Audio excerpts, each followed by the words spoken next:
El día de hoy les traigo un tema muy importante dentro del mundo del UX UI y que me hubiera gustado conocer hace muchísimo tiempo. Cómo crear y utilizar los iconos para un sistema de diseño o una interfaz en Figma.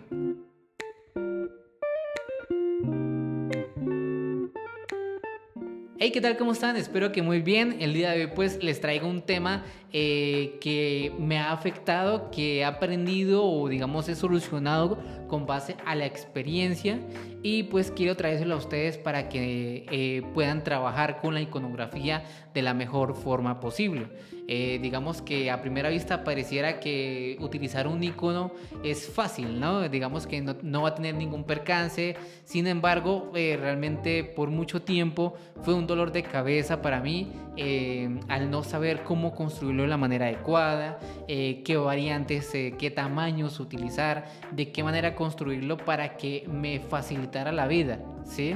Digamos que uno de los más grandes problemas con los que nos podemos encontrar si no sabemos construir una serie de iconos de buena manera en Figma es que se nos va, digamos, no van a poderse intercambiar de forma adecuada.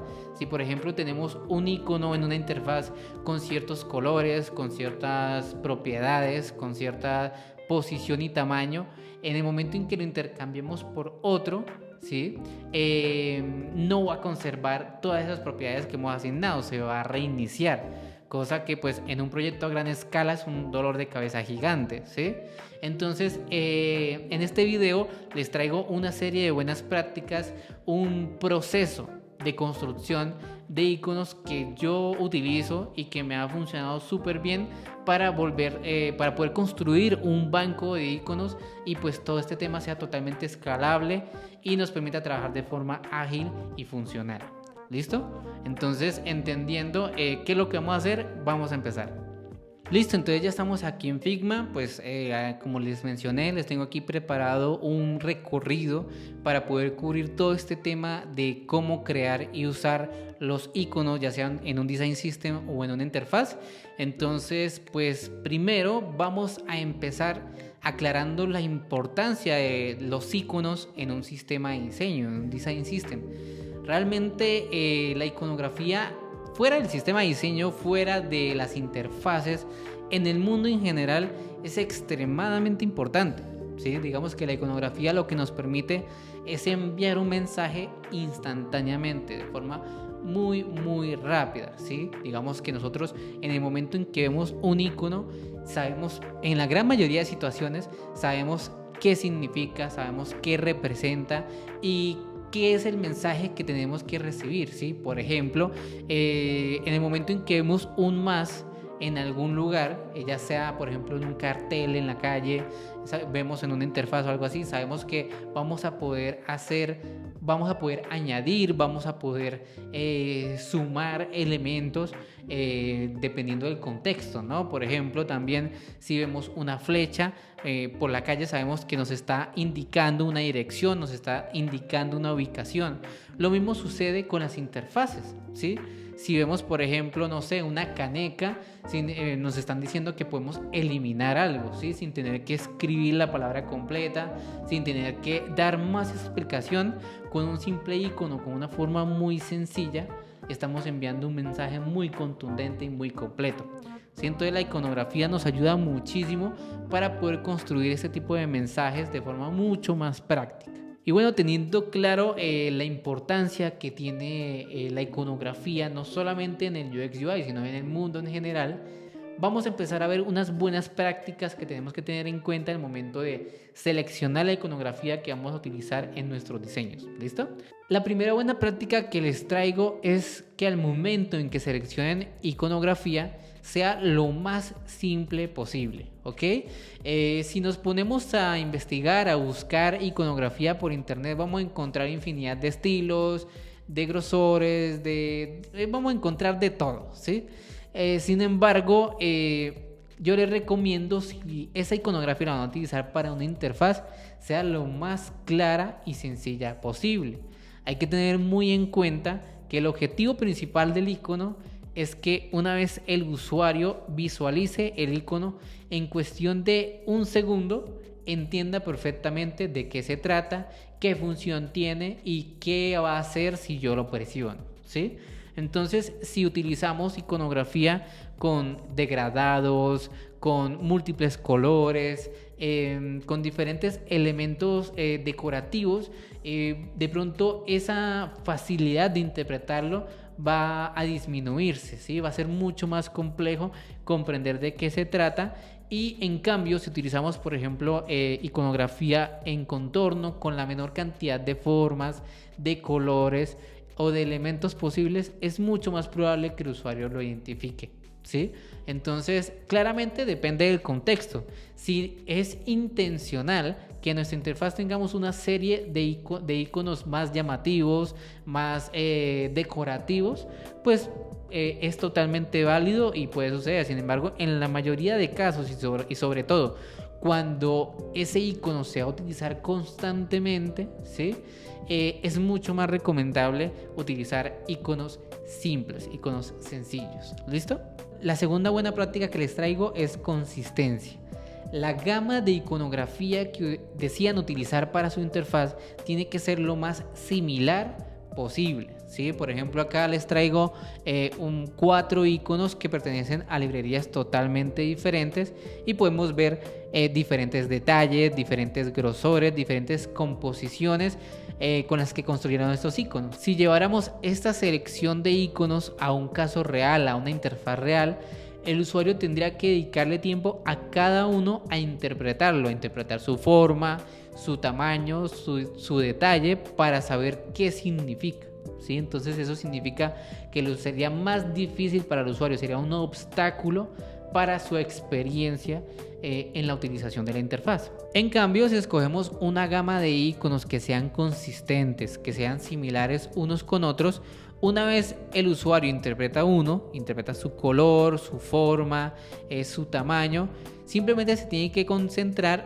en interpretar el mensaje de los demás. Ya entiende perfectamente esas propiedades visuales, ahora simplemente tiene que saber, ok, esto significa tal cosa, esto significa tal cosa, y su tiempo de interpretación se va a ver considerablemente reducido y su experiencia va a ser mucho más memorable. Y la última buena práctica es que utilicemos conceptos universales, es decir, hay que tener muy en cuenta que la gran mayoría de personas ya tenemos memorizados o relacionados ciertos significados a ciertos iconos.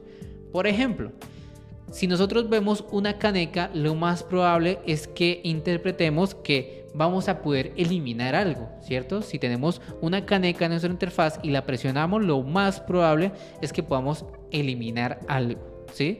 De igual forma, por ejemplo, con esta flecha aquí podemos interpretar fácilmente que nos está indicando algo, que vamos a poder mover algo hacia la izquierda o algo similar, ¿sí? Pero ya tenemos un significado establecido.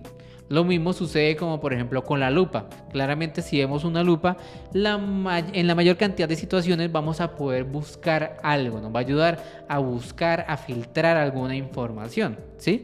Entonces, entendiendo esos patrones, esos reconocimientos que podemos hacer de forma rápida, podemos reciclar estos patrones, podemos utilizarlos e implementarlos en nuestra interfaz para que sea más fácil de interpretar para el usuario lo que queremos que haga. Y bueno, ahora sí vamos a ver cómo desde mi punto de vista es la mejor organización y creación de iconos en Figma. ¿Listo? Entonces, lo primero que vamos a hacer es crear un componente base. ¿Listo? Ahora sí vamos a empezar a jugar un poco con Figma. Y lo primero que vamos a hacer es crear un componente base. Vamos a tomar un icono como por ejemplo este de aquí, este edificio, y lo vamos a volver un componente base, un icono base que vamos a poder repetir y reflejar en cualquier interfaz. ¿Listo? Entonces, este es el proceso que bajo mi experiencia he construido y que me parece hasta el momento me ha funcionado súper bien. ¿Listo? Entonces, vamos a hacer el paso a paso. Lo primero que yo hago para construir un icono base es inspeccionarlo, conocer cómo está construido, ¿ok? ¿Por qué? Porque dependiendo del banco, el sitio de donde nos traigamos este icono, puede estar construido de formas diferentes. Puede ser un vector, puede ser incluso una imagen. Y por ejemplo, en este caso, este icono está construido a base de líneas las cuales pues tienen un cierto grosor y pues forman el icono que vamos a utilizar. Sin embargo, desde la buena práctica que les quiero mostrar de construcción, no es tan buena práctica utilizar los iconos de esta manera.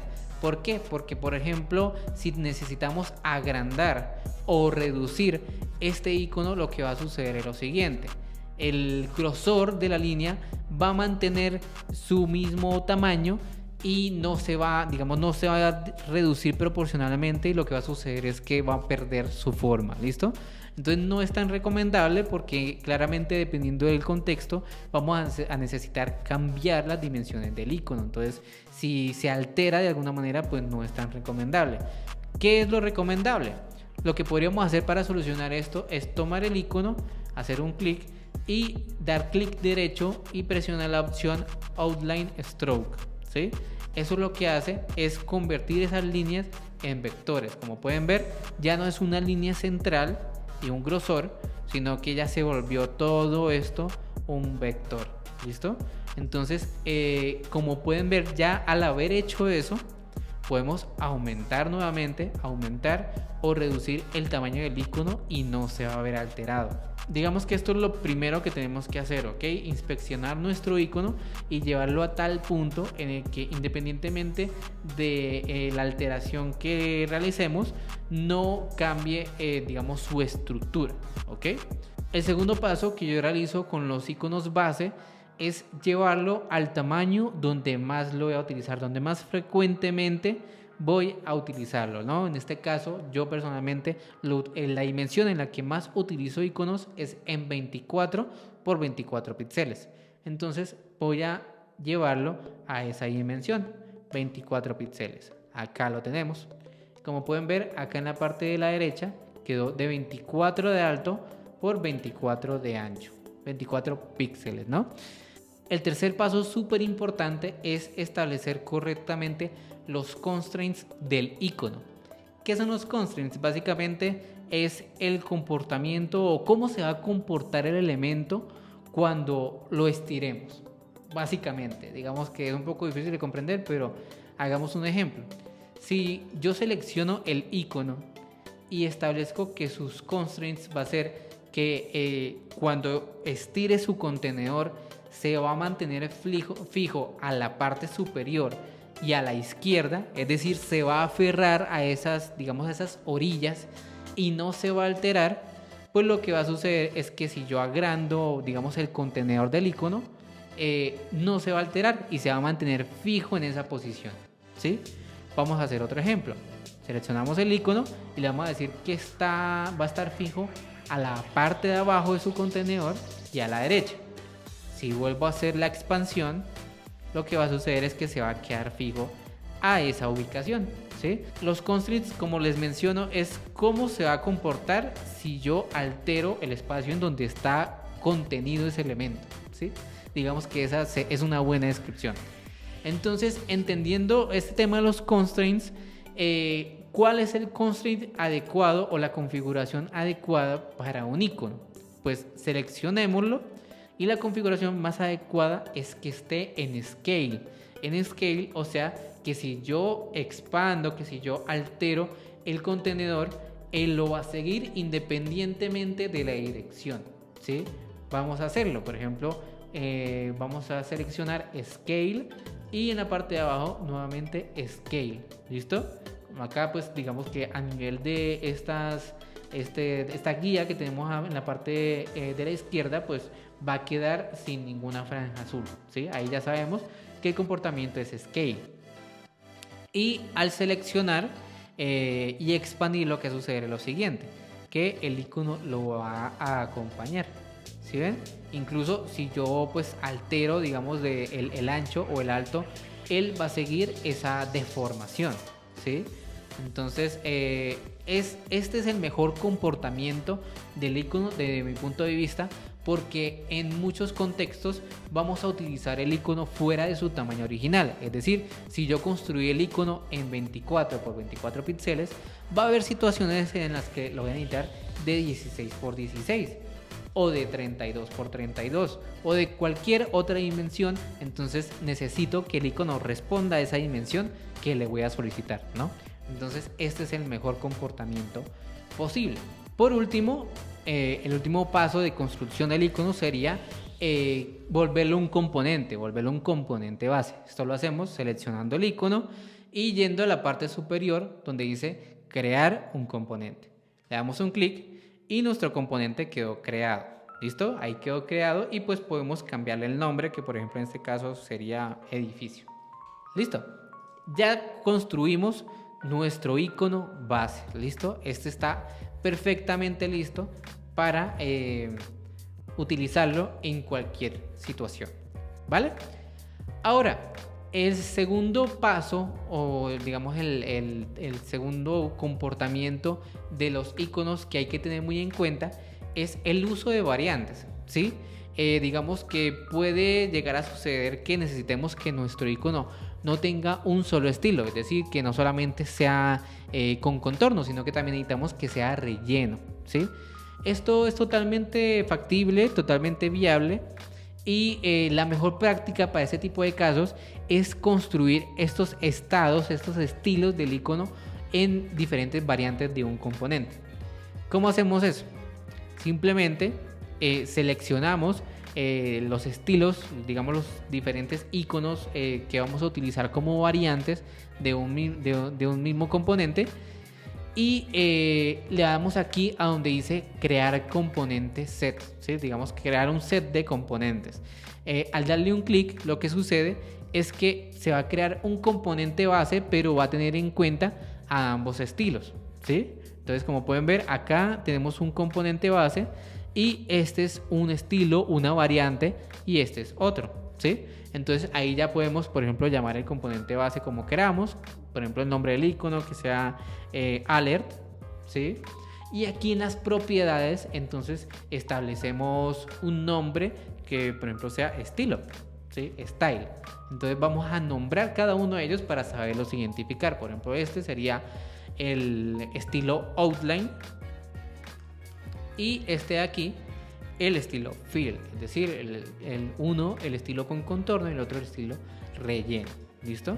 Entonces, ¿qué es lo que va a suceder? Que cuando nosotros llamemos este icono, va a tener aquí la propiedad, el componente, de tal forma en que vamos a poder intercalar entre ambos estilos dependiendo de la situación, ¿sí? Claramente, si por ejemplo utilizamos un estilo, el estilo outline, y lo agrandamos, lo reducimos, por ejemplo, si lo reducimos, le cambiamos el color a un rojo y queremos cambiar de estilo a fill, este va a tomar esas propiedades que tenía el estilo anterior, ¿sí? Pero no lo va a tomar automáticamente o por haber creado el componente base, no.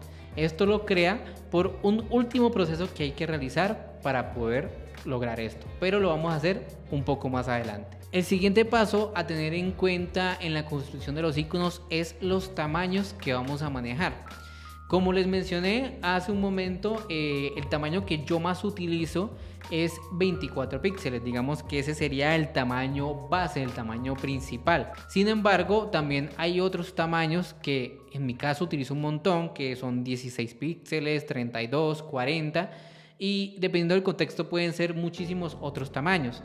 Esto, lo ideal es que lo aterricemos también dentro de nuestro icono. Si tenemos establecido y claro cuáles van a ser los tamaños que vamos a utilizar casi siempre, lo que podemos hacer es crear estas copias de nuestros iconos y redimensionarlos en los diferentes tamaños y convertirlos también en variantes del icono, del componente base. ¿Cómo podemos hacer eso? Seleccionamos todos, tomamos y creamos un set de componentes y de igual forma como lo hicimos con los estilos, lo vamos a hacer pero con el tamaño, ¿sí? Entonces acá en las propiedades, por ejemplo, lo podemos llamar size, tamaño, y acá, por ejemplo, esta es una nomenclatura que yo utilizo también, que sería extra small, small, medium y large, ¿sí? Pueden utilizar la nomenclatura que ustedes quieran, pero yo lo voy a llamar de esa manera. Entonces el más pequeñito, el de 16 píxeles, lo voy a llamar XS, extra small, el siguiente sería small, el siguiente sería medium y por último large, ¿sí?